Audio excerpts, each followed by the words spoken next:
My phone is running out of storage actively, so and it's also almost dead, so I couldn't record this after a few annoyingly failed attempts. I went to the mall today.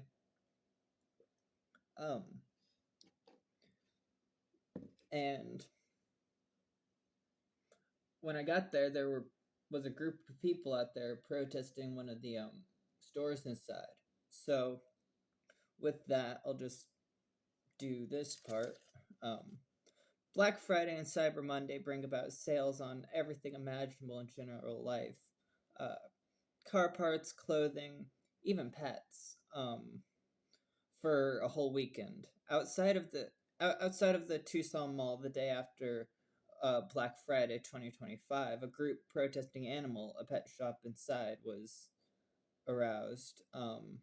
Signs in association with PETA and the goal of a completely ethical system for taking care of animals and domesticated life was the evident message.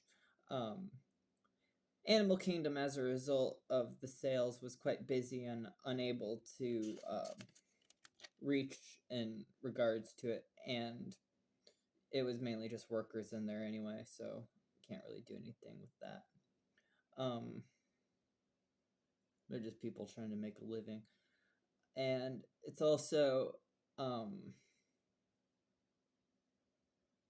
of just like I also wasn't able to talk to the people protesting outside the mall, because it was sort of like, as soon as I got out, after, because I went inside after seeing them, to go write this bit and do a little research and write down questions for interviewing, and by the time I got back outside, they were gone. So, oh well.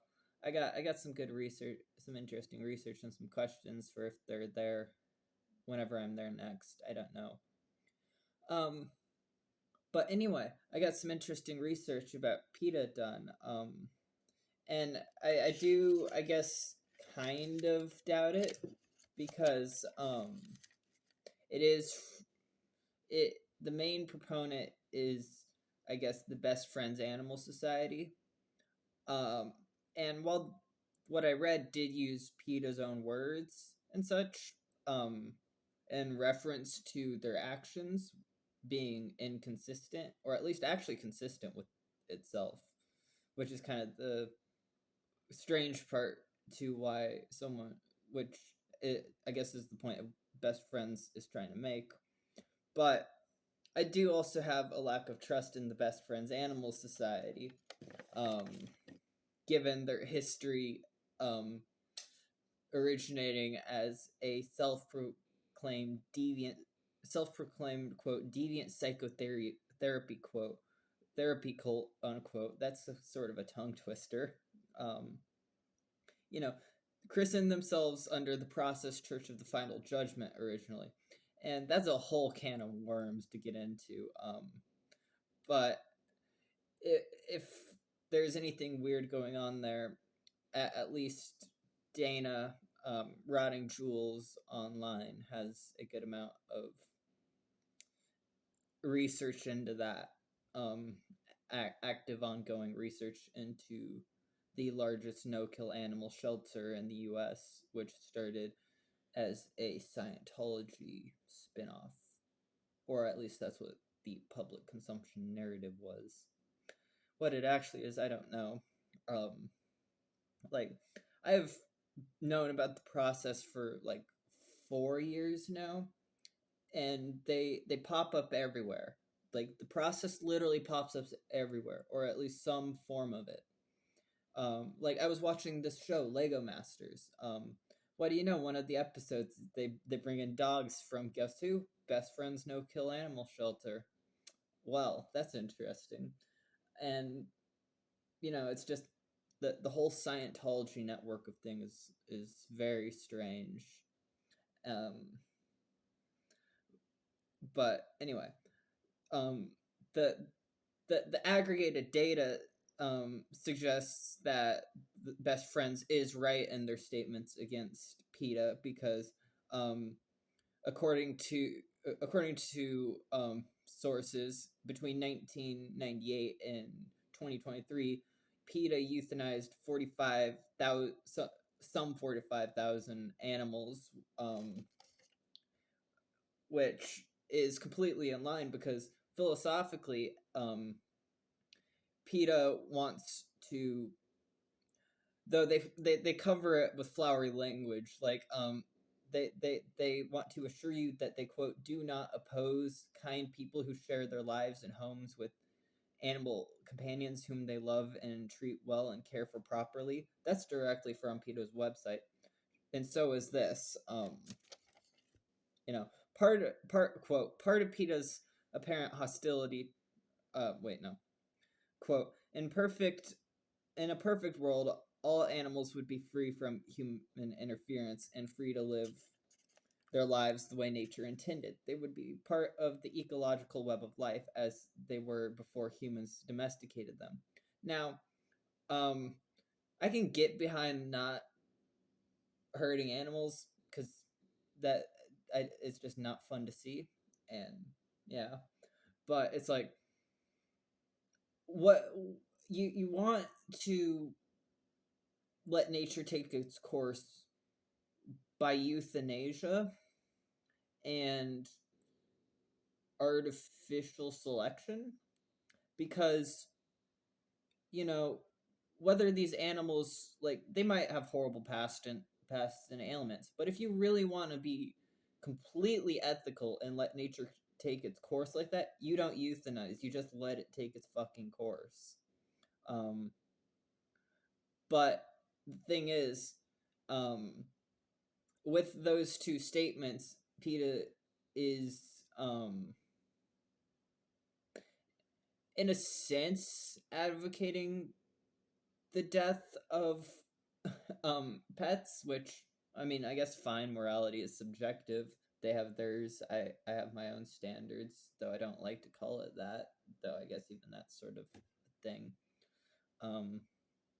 I have ideas, I don't have morals. Though I guess that's the same thing. But, and a lot of this, I should claim, is from an article called PETA again takes aim at the no-kill movement by Julie Castle, posted to the Best Friends Animal Society site on August 19th, 2024, as well as some other sources.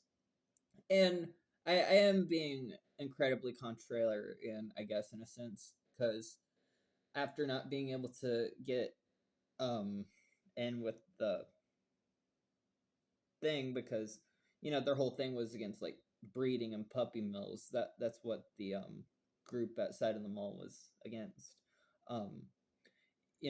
It's like I was kind of like, all right, if I'm gonna dissect everything about this, I might as well do it for one if I can't get the other. And in the end, I couldn't get both. My dog is in here, ironically, now. Hello. Oh, there you go. All right, get down. Anyway, it's kind of just like, shut the fuck up. I'll stick PETA on you. No, get off my bed. Anyway, that completely distracted me.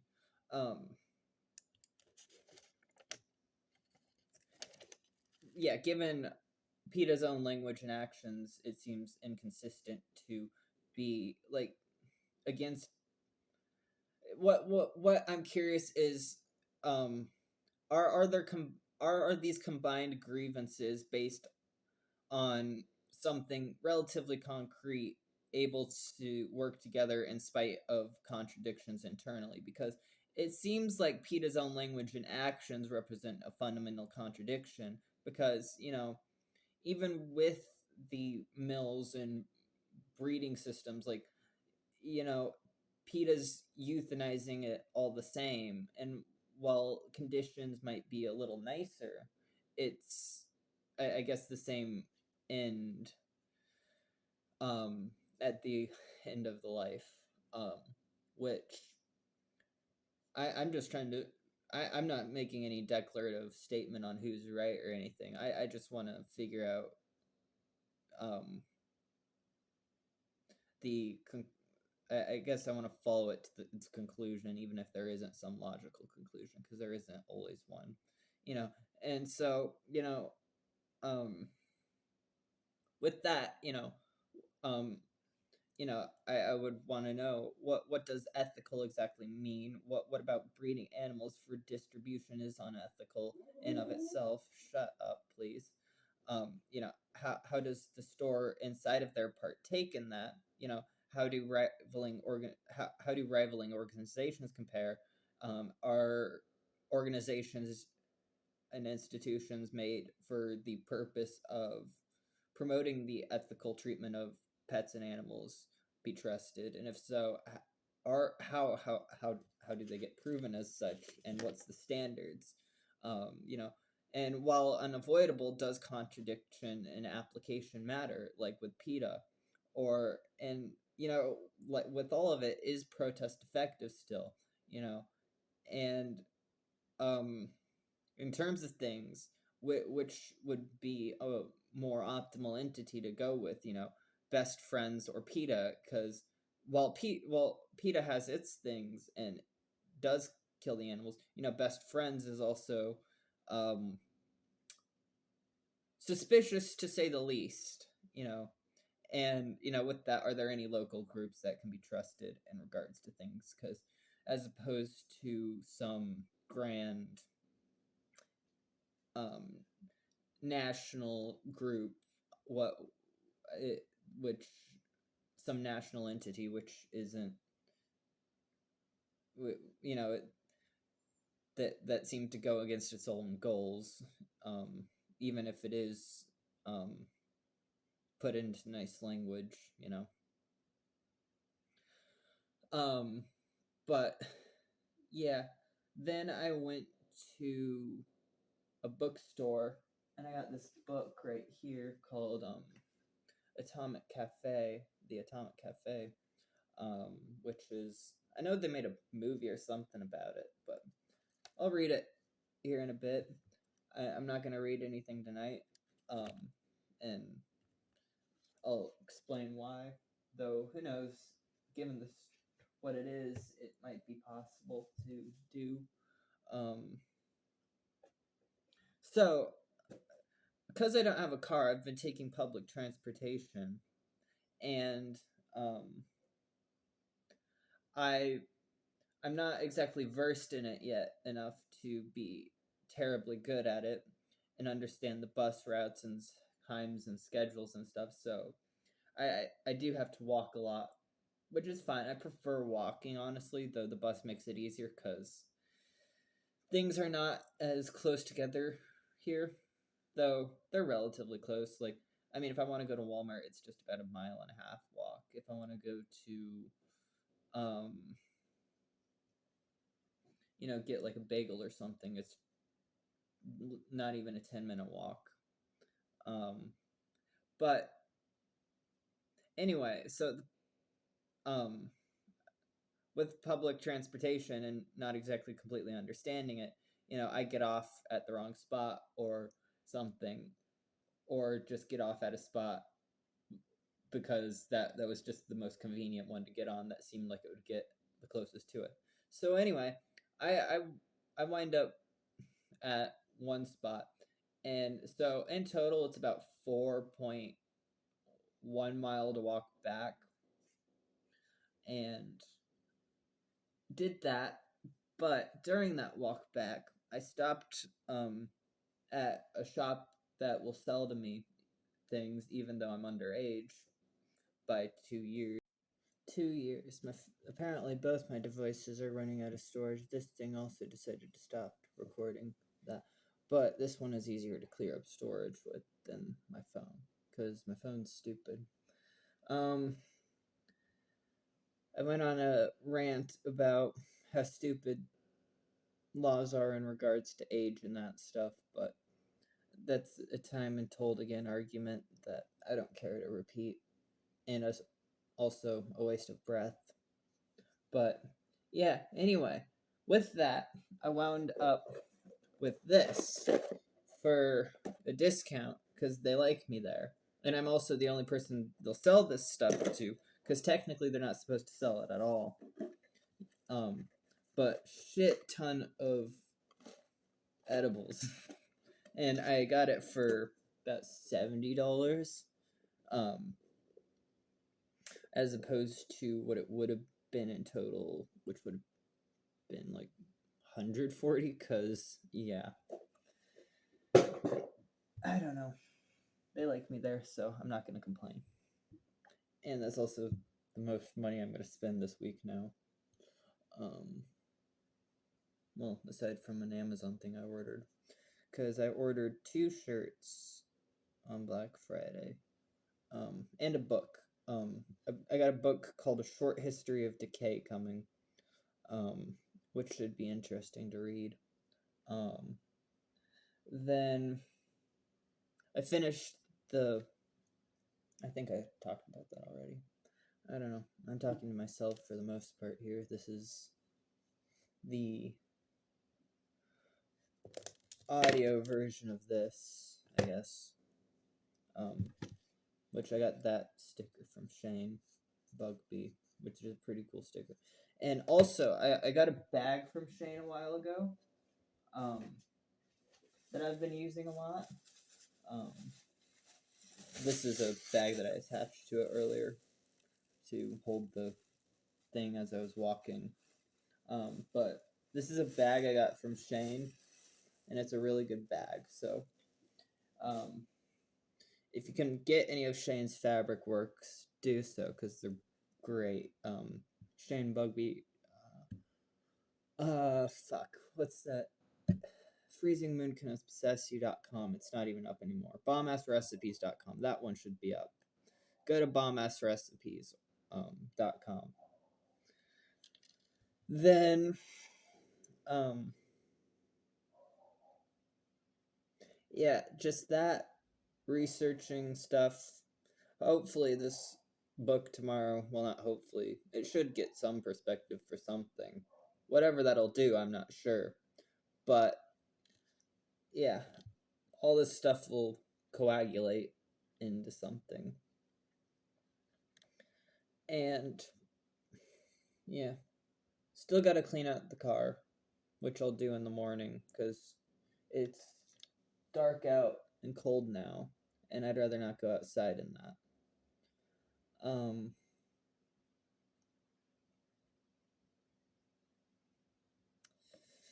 Then, in regards to things, started making this, which is sort of like a little, I guess, pocket book for things. I don't know. I'm not sure it'll go anywhere. It's just kind of some poems, I guess. Kind of not. It's aphoristic. You know, just a bunch of, yeah, cool. I kind of forgot what was there. Then once I finish reading all the shit that I'm currently reading, which is right here, and also holding this up is another book I'm reading, which is The Fountainhead. Essays and Anarchism and Other Essays by Emma Goldman, Rereading Human All Too Human from Nietzsche, Transcendental Magic from Eliphas Levi, and Mark Fisher's K-Punk. Then I think some others probably too. I have too much to read at once, so those might be the only two. Those might not be. I always find books over there and right here with bookmarks in them. Whether it's from having fully read them already or what, I don't know. I genuinely don't know anymore. It's sort of just, I know I've either read it or flipped to a page in that just to see about something, or, whatever, because, yeah. I do have sort of a system going on now with the organization, though. So that's kind of good. I kind of made, yeah. I'm not going to explain that without my phone. I'm not going to lug this tablet around to and from just to explain my dictation to myself.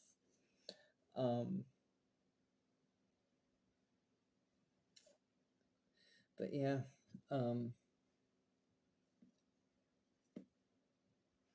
sounds like that dog's getting into stuff. Hold on. Not getting into stuff, he's just being fucking crazy. As can be audibly heard, I'd assume.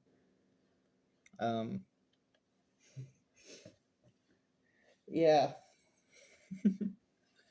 Talk about PETA, and then my dog decides to come in and be front and center with this. I don't know. That's fine.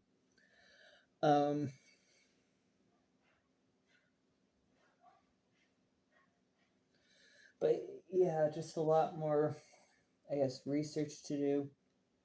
Then I've been collecting all these newspapers, and I'm gonna cut up a bunch of it for something, then burn the rest of it in another thing. Because I've got stuff to burn.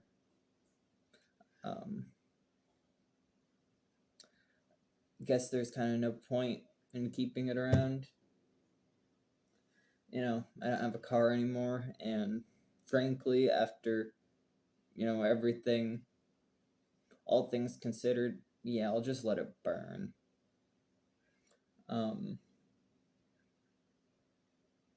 Yeah.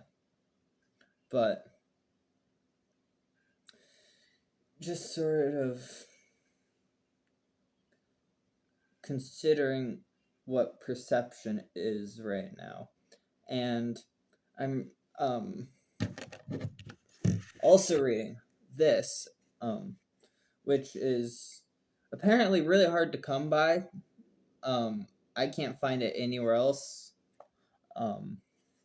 except for some sites that are selling copies of the pamphlet, but I got it for way less than they're selling it for. I got it for $2 at a bookstore. That same bookstore I got this from earlier today.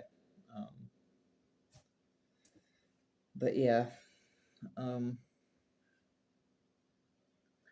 studying perception and what that is all in its entirety, because it sits at an intersection of everything, and what that is exactly I'm figuring out, because, well, there's the definition of it, an etymology that I researched for it, and then I have to go through all the working components of it, like simulations.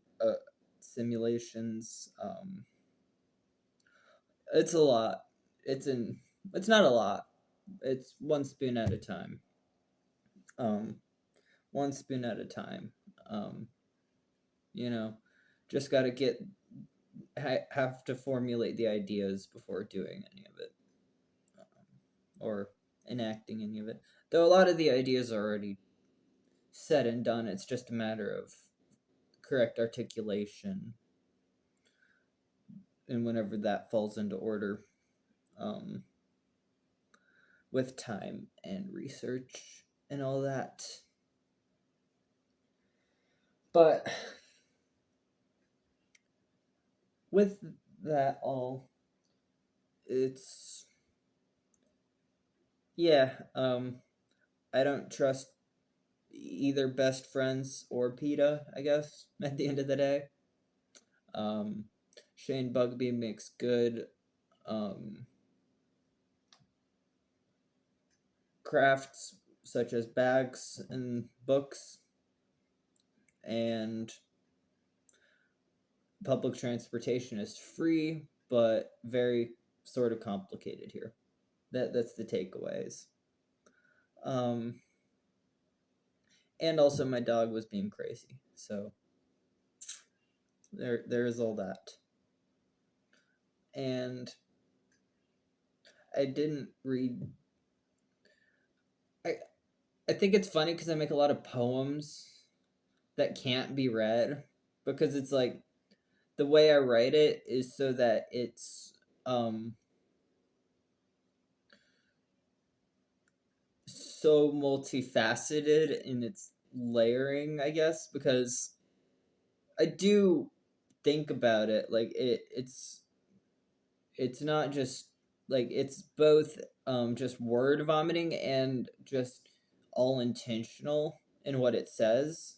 Like it's layered. You know, there's I I have a fun time plugging it into AI and stuff and having AI decipher it because, you know, if anything that'll get all of it, though that kind of takes the fun out of it, though it's kind of like, well, what else am I going to do that with? Or what else can I fuck around with it and do with it? Because, you know, after I have it go through all of it, I have, you know, I've been making a lot of these sort of collages with the poems, and then now I've sort of, you know, with the AI and stuff, I've taken to getting the collages I make and having AI fuck around with them and stuff, and I find that kind of fun because it's so far produced one really interesting one. You can only make out one word and it's oblivion, and the rest of it, um, you know, by combined effort between myself and Chat GPT with my prompts and stuff and information fed into it, was able to make a really cool collage and stuff out of my own collages. You know, and that's not laziness because I did all the work. Because I think, you know, I'll go off about this. AI art is, I think, art, and what is art in one time is completely subjective to the standards of that time. And, you know, I mean, if you go back through history, you can see things being claimed as um, not being art that are now considered art. I mean, photography wasn't considered art. Film, film will be an art whenever it's cheap enough that everyone can make a film. Guess what? That's what AI is kind of doing. So I guess in a sense it is.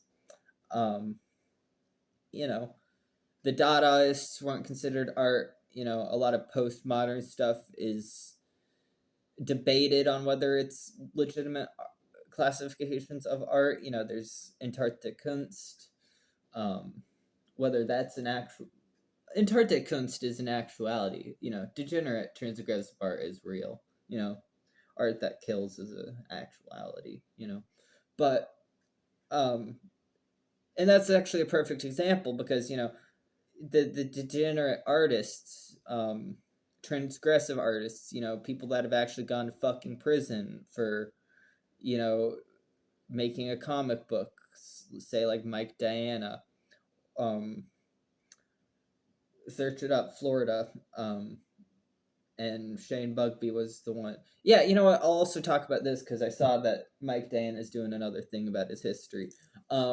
And as the official Shane Bugby historian, I feel it inclined. I feel inclined to comment that Mike Diana was kept in print by Shane Bugby and Michael Hunt Publishing throughout his entire debacle, and that does not exactly get portrayed. And there is the receipts to prove that. I've seen them. I've held them in my hands. I've held them in my hands. I know what I'm talking about. Okay, I have held this. Same thing with Jim Goad. Same thing with Jim Goad. I have held the contract in my hands between Shane and Jim. Like, you know, people that try to erase this sort of history. I've held this stuff in my hands. I know what I'm talking about. You know, I was in his basement for a fucking week. I know what I'm talking about. Um, and it's like, I I lost my point. I did have some of these. I've had about 4 of them so far, which is 2,000 milligrams, give or take. And hey, why not? I don't have work. I'm just sort of here, and I haven't done this in a while. Well, it's a holiday weekend, and my dog is back. What do you want? Do you want weed? Unlike Monkey, you don't get weed. You're not a homeless person's dog. Not that I gave that homeless dog edibles, it's just that dog would most definitely get stoned because in that apartment it would lay very thick with weed smoke at times. So, yeah. I haven't found out anything about those two in a while, though. I talked to a few people, but nothing exactly concrete. Just sort of, I saw them once while I was walking. I wasn't walking. I was driving when I was doing DoorDash because I had a car still, and I saw them on the side of the road. So I thought I found their tunnel that I'd heard they'd moved to from a friend who had gotten information about them from another homeless person. Because they're not terrible people. I do want to check up on them. Albeit pathological liars in a sense, but that's a whole other issue. This dog is very begging for attention. So I'm just going to end this and give the dog attention. I don't know what I'm going to do. Probably just going to give him treats.